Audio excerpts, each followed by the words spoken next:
Welcome back. We are looking at the theorem of Lagrange that if you take z by pz and take a polynomial of degree d with coefficients coming from z by pz, then there are at most d roots. This is a result that we have looked just towards the end of the last lecture. So, here is the result: a polynomial of degree d over Gp has at most d roots in Gp, and we have also noticed these two remarks that the number of roots can of course be smaller than d, and it is also essential then that we work modulo a prime. So, just to recall it for you, I will make it clear that here you can take the example of x to the 4 plus 1, and you can take this example where p is 3. So, here there is a polynomial of degree 4, and in Z3 there are no roots at all. Or you may also take p equal to 7, even in 7 z modulo 7z we have no root at all for x to the 4 plus 1. This is like saying that minus 1 is a fourth power. If you had any solution to this polynomial, any root of this polynomial would give you a raised to 4 is minus 1 modulo 7, minus 1 is 6 modulo 7. So, this would say that 6 is the fourth power modulo 7, but one sees by computing squares that 6 is not even a square. So, we do not get any root here, and therefore, the number of roots is indeed less than degree, which is that 0.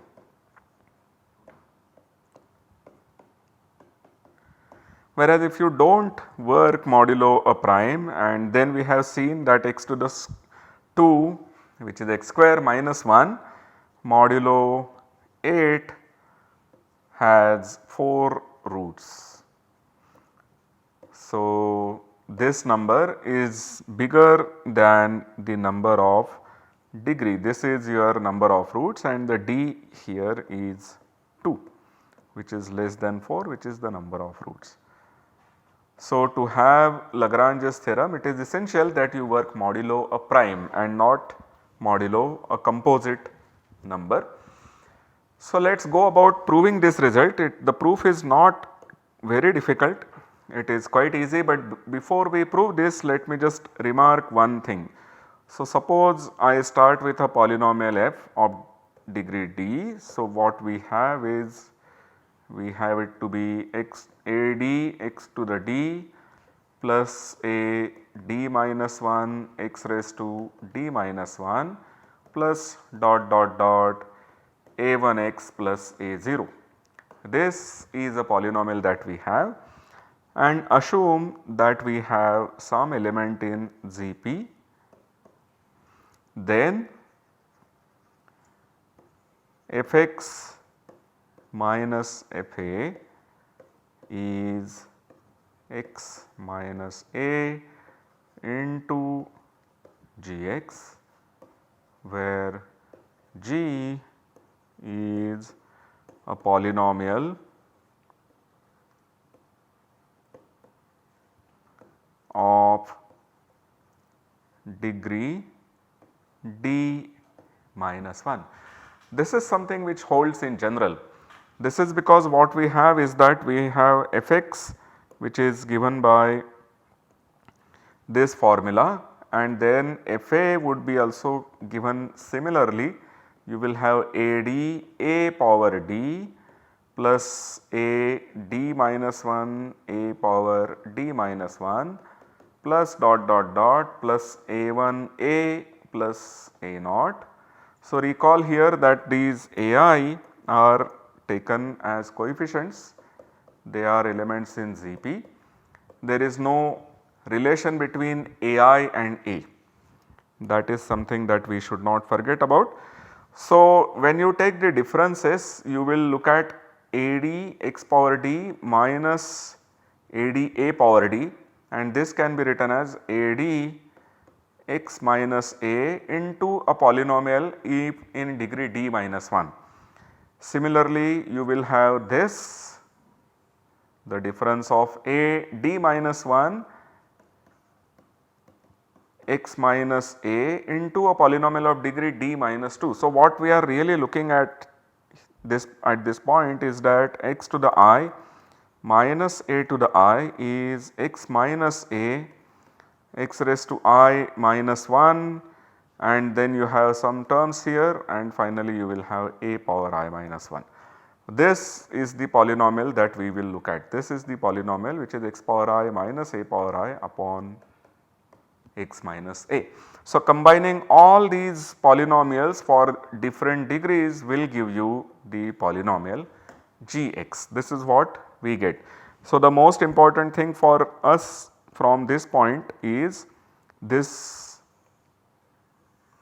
point, that fx minus fa is actually a x minus a into gx, where g has to be a polynomial of degree d minus 1, because if f is your polynomial of degree d minus 1, then that will tell you that a sub d has to be non-zero.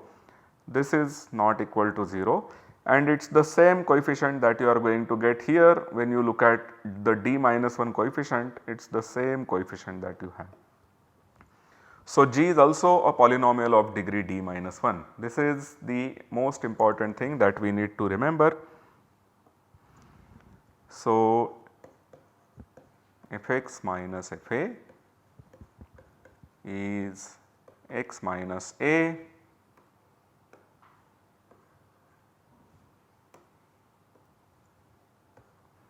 into a polynomial gx, where g is a polynomial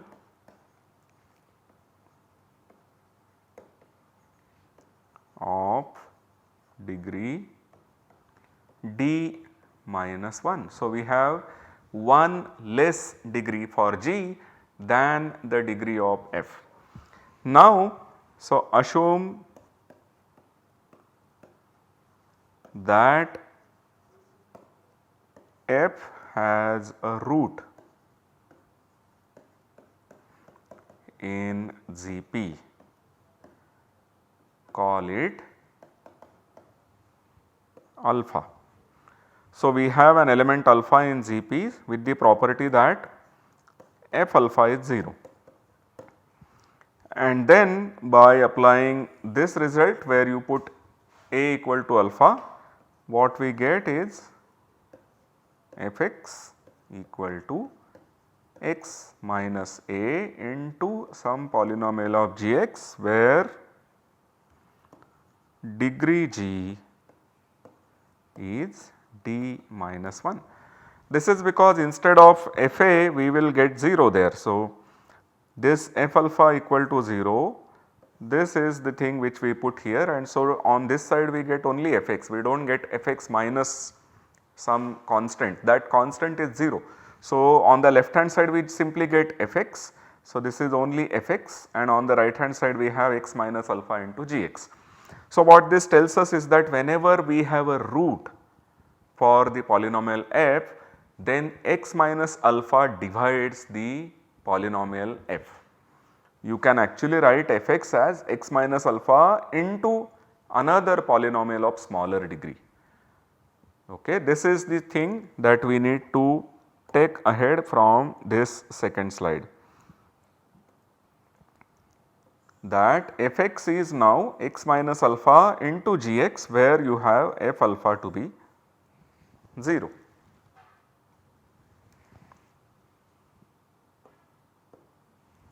So, if alpha in Gp is a 0 of f, then fx equal to x minus alpha into gx. Now, suppose that there is one more root, beta.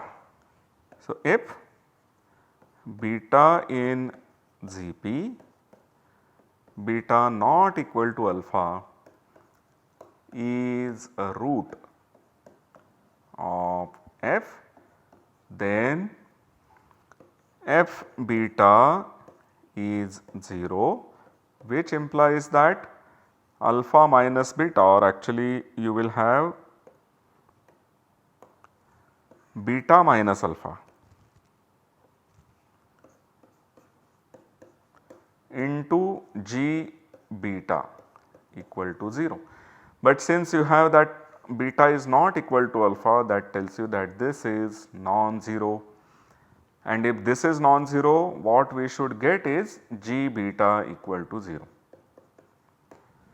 What is happening here is that we are looking at elements in ZP, Z by PZ, and once you put these values in the polynomial, the g beta or beta minus alpha, these are all elements in Z by PZ, and these are all represented by natural numbers. So, actually these are some natural numbers, and we are simply going modulo the prime p, that is what we are doing.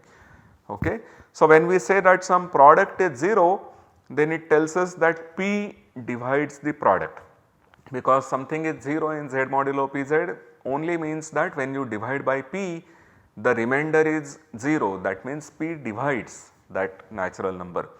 But p being a prime has the property that when p divides a product of two numbers, p has to divide one of the two, and therefore if one of them is not 0 modulo p. So, here beta minus alpha is not 0 in Zp, that means p does not divide beta minus alpha, but p divides the product of beta minus alpha into g beta. So, p has to divide the other thing, which is g beta, and therefore g beta has to be 0. So, we get that if you have any such other root, then beta is a root of g.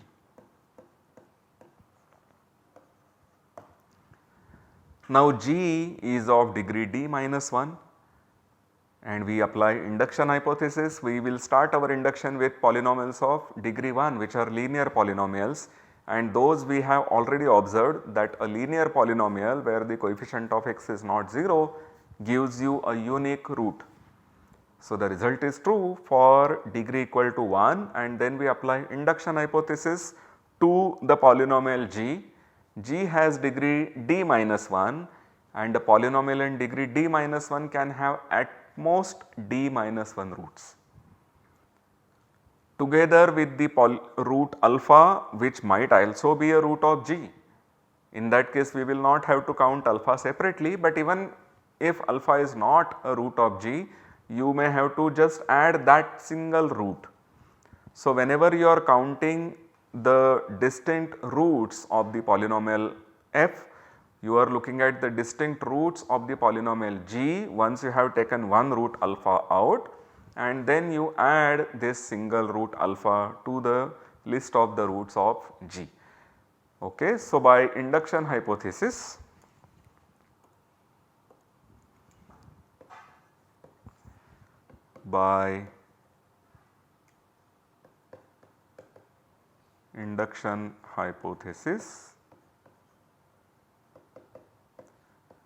g has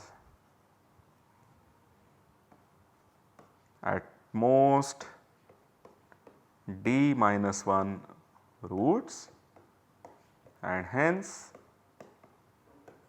f has at most d roots. That completes the proof. So, you may wonder where does this proof fail when you have a modulus which is not a prime, when you have a composite modulus, and the point is exactly that you may have 8 for instance, where we had 4 roots for it. 8 divides product of 2, but when 8 does not divide 1, it does not imply that 8 divides the other one. So, check this as a basic exercise, check where this fails.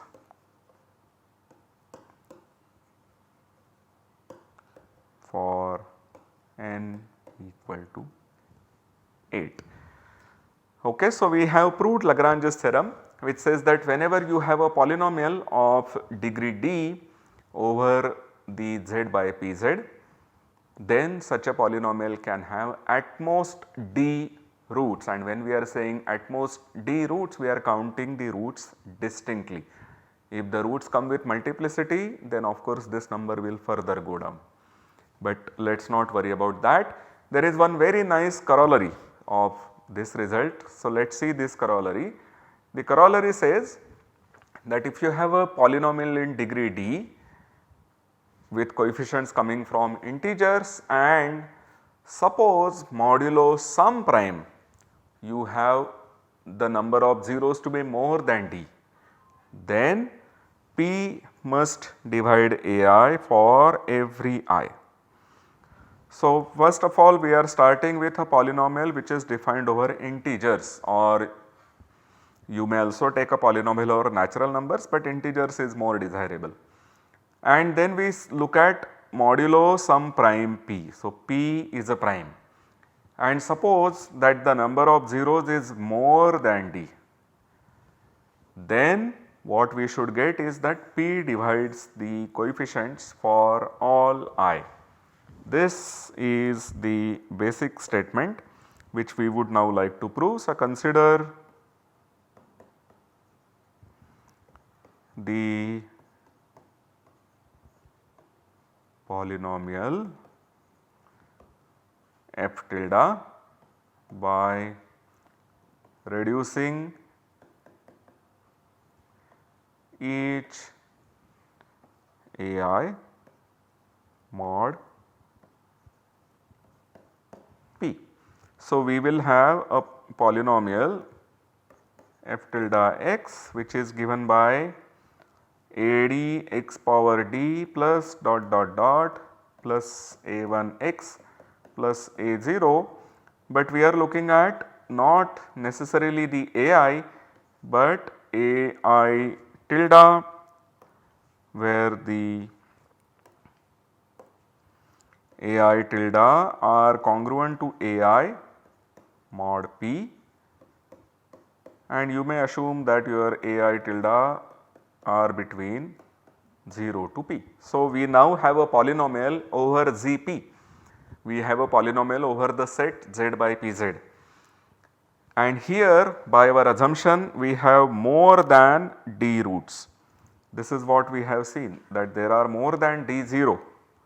So, this f tilde has more than d roots in Zp.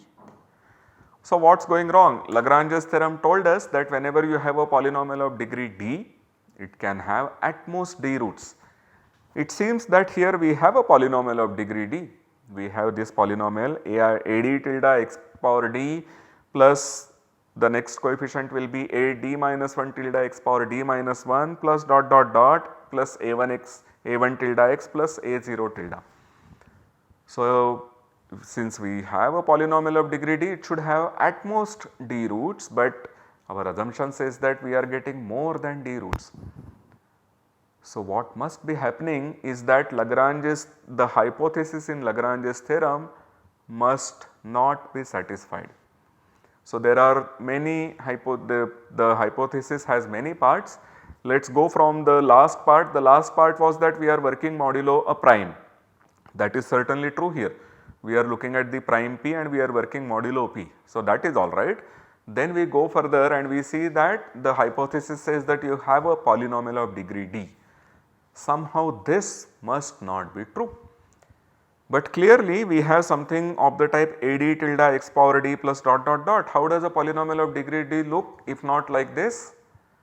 So, if you are saying that this is not a polynomial of degree d, then what must happen is that the coefficient of x power d must not be a non-zero element, because if that is a non-zero element, then it is a polynomial of degree d, and then we get a contradiction somehow.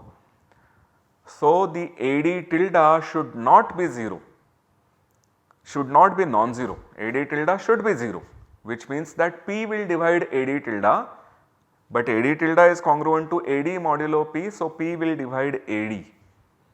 Once you have that a d tilde becomes 0 modulo p, the degree of the polynomial has reduced.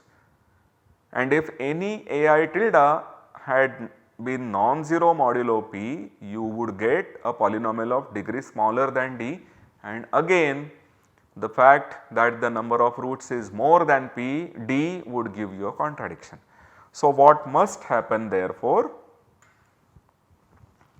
is that every coefficient must be divisible by p. So, then p divides ai tilde for each I, and hence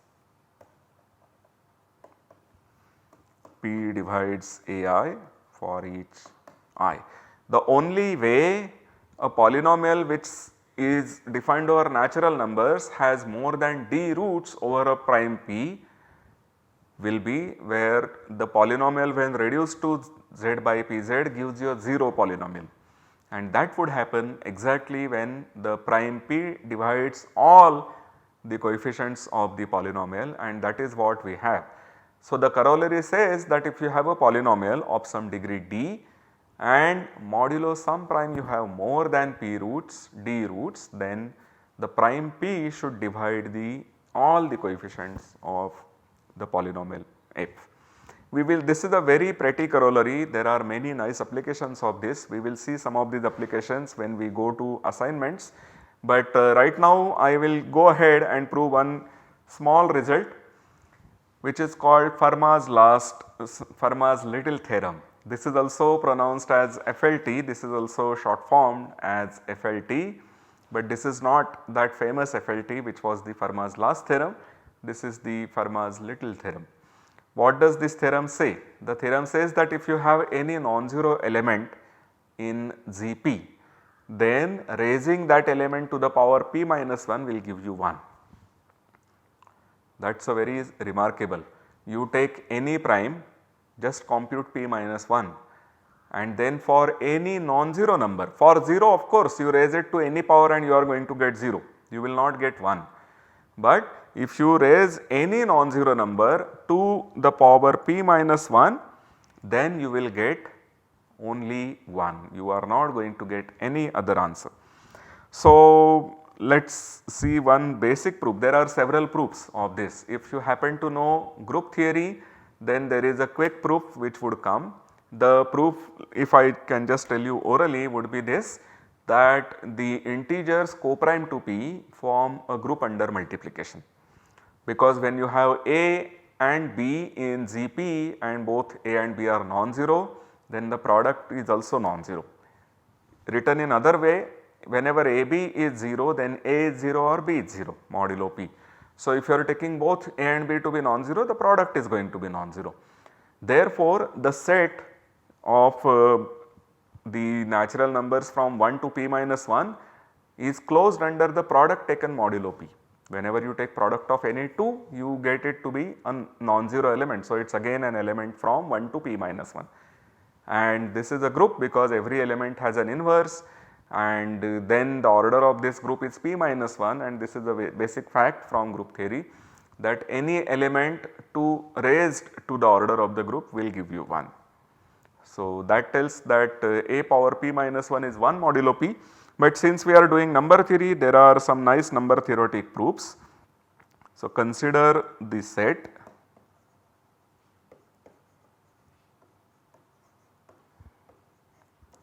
zero, 1, 2, 3 up to p minus 1.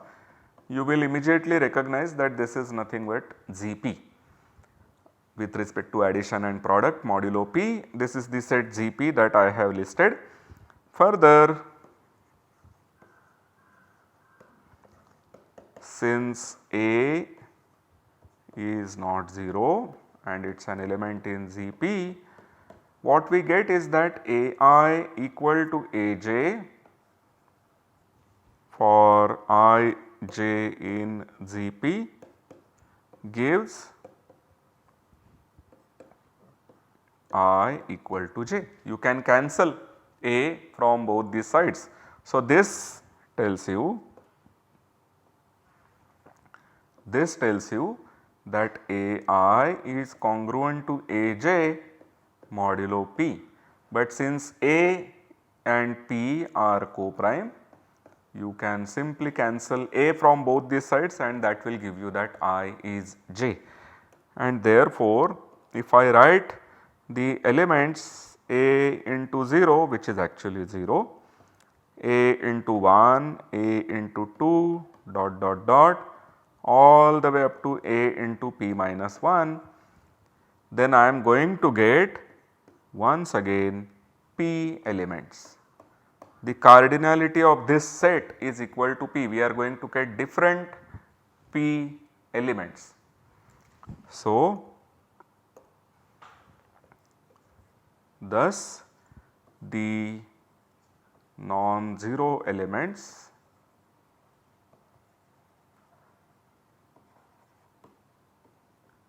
of these sets 1, or you may just consider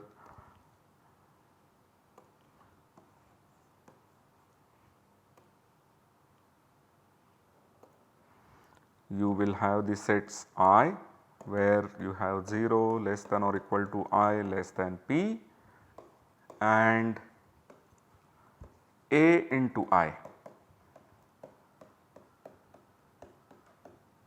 The non-zero elements in both these sets are the same, and hence when I take the product of all these numbers, so I have 1 into 2 into 3 and I take the product up to P minus 1, I am going to get A into 1 into A into 2 into A into 3 dot dot dot A into P minus 1. On both the sides we should get the same number because these are all the non-zero elements coming from these two different sets. So, when I have two sets and I am taking the non-zero elements in those two sets and take the product, if these numbers themselves are same, perhaps they will be permuted when I multiply by A, but the set, the numbers as a set are same, then the product should give me the same value. So, here we know this is congruent to minus 1 modulo P. So, this is in particular not 0, and here I can take A common from each term. I will get it to be P minus 1 and I once again remember this is P minus 1 factorial and here I am getting the same number. So, by cancelling the number P minus 1 factorial, which is a non-zero number, we get that 1 has to be equal to, so we get that P minus 1 factorial is equal to A raised to P minus 1 into P minus 1 factorial, but since this is equal to minus 1 which is not a 0 quantity, we simply cancel it out to get that A raised to P minus 1 is 1 in Gp, which is to say that A raised to P minus 1 is congruent to 1 modulo P. So, it is a very beautiful small fact, and this such a fact actually tells you whether a number can be prime or not, because if you take some number 8 for instance and you raise some element to 7th power and you do not get the congruent to be 1 modulo 8, then of course your 8 cannot be prime. So, for big numbers this is quite a useful test of primality, that you take a number from 1 to n minus 1 and raise that number to the power n minus 1. If the result modulo n is not 1 modulo n, then your number n cannot be a prime. However, as fate would have it, there are some naughty composite numbers n which satisfy Fermat's little theorem. We will have to treat with them separately, that is not part of our course. We will perhaps talk about them in the next lecture, but only to give you information about it. So, I hope to see you in our next lecture. Thank you.